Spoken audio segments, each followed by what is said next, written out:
The Day America Abandoned Gold, 1971. The United States made such a quiet decision that most of the world did not even understand what had changed that night. But that night money changed forever, not only in America, all around the world.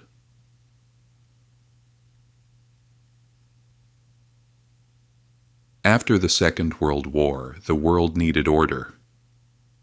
Europe had been devastated. Asia was struggling to stand up again. Global trade, meanwhile, was fragile. In 1944, in a small town called Bretton Woods, world leaders gathered. They built a new financial system. The rules were simple. The US dollar would be tied to gold. Other countries' currencies would be fixed to the dollar. And America made a promise. $35 equals 1 ounce of gold. The dollar became the center of the financial universe. Trust was built on gold, and America became the anchor of the global economy. For a while, everything seemed perfect.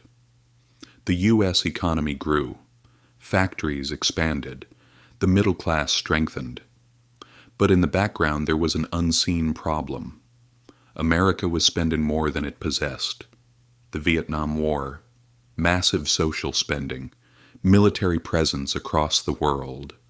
Dollars were flowing out into the world. But the gold sitting in the vaults was not increasing at the same pace.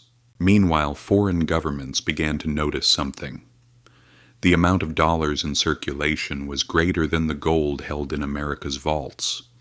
And then the dangerous question emerged. What if everyone demands their gold at the same time? France made a fearless move.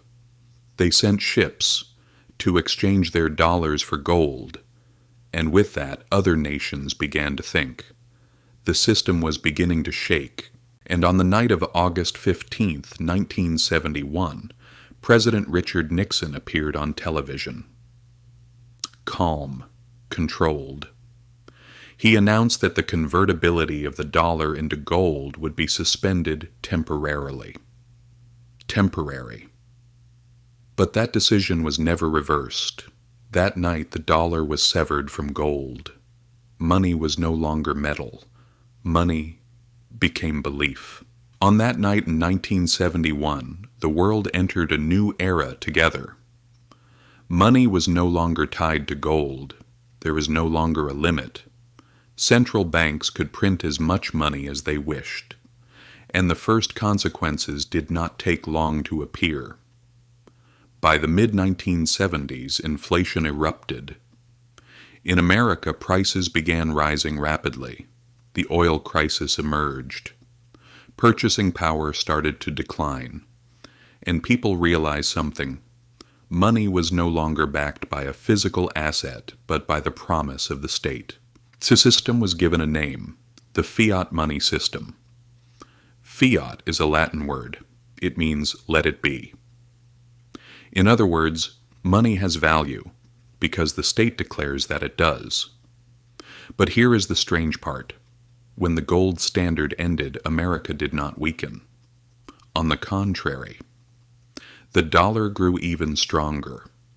Because global trade was now conducted in dollars, oil was priced in dollars, central banks held their reserves in dollars, America was no longer merely the owner of gold, it was the owner of the system itself. So what were the long-term consequences of this idea? Debt exploded. The global credit system reached extraordinary levels. Financial markets expanded massively. Crises became more frequent and more severe. The crisis of 2008. The monetary expansion during the pandemic. Today's inflation debates. All of them are the legacy of that night in 1971. Today, the money in your pocket, the digital balance on your screen, the credit system inside your bank, all of it is the result of that single decision. The link to gold was broken, but power never disappeared. It only changed its form. and the world, without even realizing it, entered a new financial order.